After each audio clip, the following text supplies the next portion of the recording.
Oke, Assalamualaikum warahmatullahi wabarakatuh. Bertemu lagi dengan saya, Kodrat Yusuf Nugraha. Kali ini saya akan membahas tentang salah satu strategi dalam bermain futsal, 5 lawan 5. Untuk pemula, kenapa saya bilang untuk pemula? Karena sebetulnya strategi ini bisa dilakukan meskipun tanpa harus latihan yang lama dulu.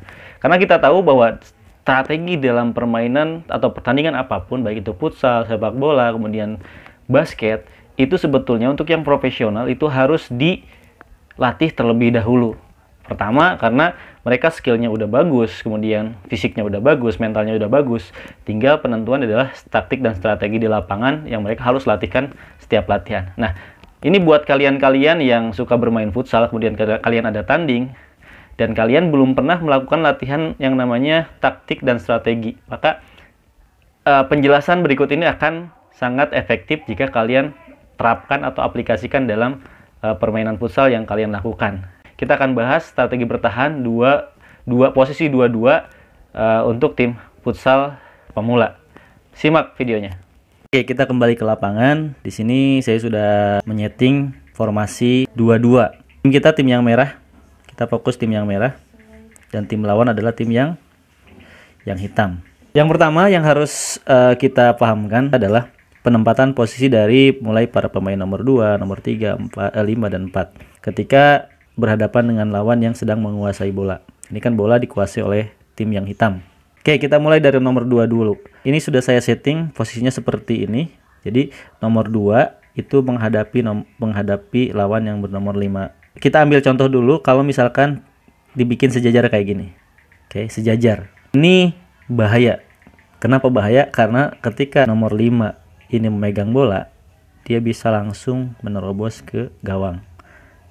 Itu kalau dalam defense gagal ya, pemain belakang nomor 2 ini berarti gagal menjaga wilayahnya sendiri. Dia nggak paham posisi dia itu seperti apa ketika menghadapi lawannya di depannya ya. Jadi kembali ke awal, dia harus di sini, harus silang. Dia bisa bergerak ke sini, bisa bergerak ke sini, bisa bergerak ke sini. Kenapa seperti itu? Karena ketika nomor 5 memegang bola, jangan sampai nomor 5 ini bisa langsung tembus ke sini. Itu prinsipnya. Jadi langsung dihalangi oleh nomor 2. Nah, pasti nomor 5 itu dia akan memilih ke sini atau berusaha menerobos tapi dengan berusaha melewati jagaan nomor 2. Kalau dia tidak mampu melakukan, dia pasti akan balik ke belakang, entah itu passing ataupun dia mendribbling bolanya atau dia masuk ke tengah sini. Itu alternatif pemain depan ya. Makanya pemain belakang nomor 2 dan nomor 3 ini harus bisa membaca pergerakan dan juga menutup pergerakan lawan. Kalau pemain kita sudah mampu untuk membaca pergerakan dan menempatkan posisi yang tepat, maka sudah pasti pertahanan itu kita akan kuat. Nah, sedangkan untuk nomor 5 bagaimana? Nomor 5 juga sama. Ini kan nomor 2 nih, ini nomor 3 nih.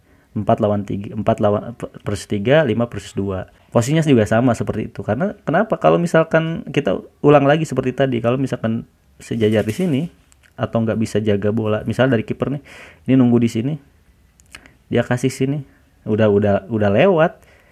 Nomor 2 udah pasti bisa menusuk sini. Ini udah bakal acak-acakan nih. Sebetulnya defense yang paling bagus itu adalah diawali dari mulai tim depan. Ini kan kita belajar bagaimana cara bertahan dulu, karena futsal itu yang paling utama sebetulnya bisa nggak kita bertahan dulu dalam strategi. Maksudnya bukan kita bermain bertahan, tapi bagaimana cara kita melakukan pertahanan. Meskipun kita melakukan serangan, bermain menyerang, tapi dalam melakukan pertahanan pun tidak rapuh. Oke, lanjutnya kita fokus pada area lapangan. Ini kan area lapangan cukup luas nih kalau yang di layar ini. Kita fokus pada zona masing-masing. Dari mulai garis tengah sampai sini kan zona defense kita, tim merah. Dari sini ke depan sana zona tim mereka. Ketika bola dikuasai pemain lawan, bolanya itu sudah mendekati daerah kita atau zona kita, maka kita harus benar-benar menutup semua ruang yang ada. Kita lihat di sini kalau misalkan kita bagi dua nih. Bola ini kan berada di sebelah kiri, sebelah sini. Ada nggak di situ wilayah yang kosong? Wilayah ini dan juga daerah tengah ini kosong banget. Jadi peluangnya banyak, passing sini, atau dia berusaha dribbling melewati satu pemain, atau dia passing sini, atau dia juga berusaha dribbling dulu menekan. Artinya mereka akan berusaha menekan sedekat mungkin ke gawang kita.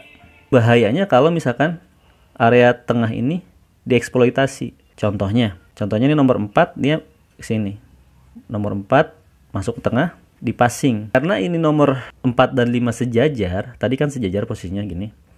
Otomatis pemain nomor 5 telat ke sini, nomor 4 juga telat, maka yang akan mengambil adalah nomor 3 atau nomor 2. Anggap sekarang yang mengambil itu adalah pemain nomor 3. Dia naik sini. Setelah nomor 2 passing, dia pasti akan bergerak ke sini. Kondisi seperti ini sangat menguntungkan untuk tim lawan. Karena ini kosong banget nih. Dan bahayanya, jika kita tidak mampu memutus serangan di sini, maka bola akan berpindah ke sini, dia akan naik juga. Peluang terciptanya gol itu sangat besar. Oke, bagaimana mengantisipasinya? Kalau misalkan lawan sudah naik sampai ke garis tengah yang merupakan batas dari area zone defense kita dengan area zone defense lawan. Triknya adalah kita harus mampu menjaga area yang kosong tadi. Yang kosong itu adalah di sini. Oke. Maka ketika bola ada di pemain nomor 2, yang menjaga adalah pemain nomor 5. Sedangkan pemain nomor 4 dia harus mengisi tengah. Maka posisinya akan seperti ini. Oke. Akan terbentuk sejajar seperti ini. Area yang kosong sudah bukan di tengah lagi, tapi adanya di area sini. Kemungkinannya akan passing sini, passing sini, atau dia passing sini langsung. Cuman kalau dia passing sini, itu kemungkinannya susah karena akan dipotong oleh nomor 4. Terus kalau misalkan dia passing sini, dia pasti akan passing terus. Nomor 4 naik, nomor 5 tutup. Maka area yang kosong adalah ini. Intinya, kita bisa melihat bola di mana dan area yang kosong di mana, dan itu kemungkinan pergerakan lawan akan ke situ.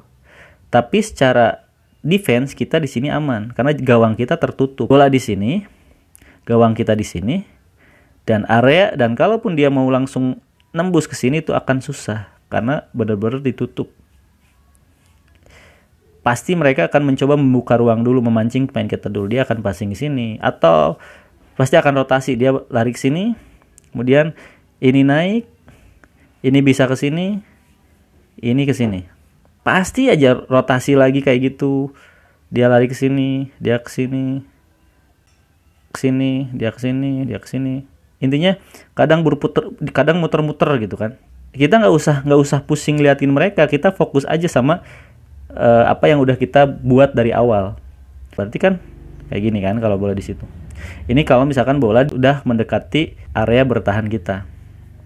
Gimana kalau misalkan mereka ternyata mundur dulu passing ke belakang, ini juga mundur, ini juga mundur. Kita boleh agak naik dikit. Ini sitting, ini lihat lagi posisinya kayak tadi. Nggak apa-apa kayak gini. Nah, cuman resikonya ada ruang kosong di sini. Ini yang pemain ini harus ketat dan harus segera. Ini agak cepat jaraknya di sini. Jadi ketika dia passing sini, ketika bolanya passing, ini bisa ngerebut. Terus di pressing. Tapi tetap jangan sejajar, tetap ada, misalnya ini pindah sini, ini agak maju, ini sedikit mundur, nggak apa-apa. Biarin aja, ini ke sini, kita agak mundur, ini ambil. Kalau mereka memancing tim kita untuk naik. Jadi ada dua tadi, yang pertama, bagaimana caranya defense kalau misalkan ketika bola sudah mendekati area pertahanan kita, dan kemudian bagaimana kalau misalkan mereka memancing kita untuk naik ke atas. Bisa nggak kalau misalkan biarin aja mereka naik, kita tetap aja di sini dulu, jaraknya agak jauh. Nah, ini justru sih mending kayak gini, jaraknya jangan terlalu dekat. Yang tidak pegang bola jangan terlalu di pressing. Kecuali gini, bola di nomor 4, kita pressing nomor 2. Supaya apa? Dia tidak passing sini. Nggak apa-apa, bagus. Nomor 4 pasti akan passing ke sini. Di press lagi, ini agak mundur. Ini pasti agak dekat. Ini naik, nggak apa-apa, nggak usah lewatin garis tengah. Kita lihat di sini, ini agak mundur. Jadi ada cover. Nih. Oke, itu tadi penjelasan secara simple tentang strategi bertahan permainan futsal dengan formasi 2-2, dan kuncinya atau intinya dalam strategi bertahan itu adalah pertama fokus dan juga disiplin. ingatkan pada pemain atau teman-teman kita untuk selalu fokus dan disiplin menjaga area pertahanan. Kemudian kita melakukan serangan-serangan yang memang efektif dan efisien. Terima kasih. Semoga bermanfaat. Sampai ketemu pada video-video selanjutnya. Assalamualaikum warahmatullahi wabarakatuh.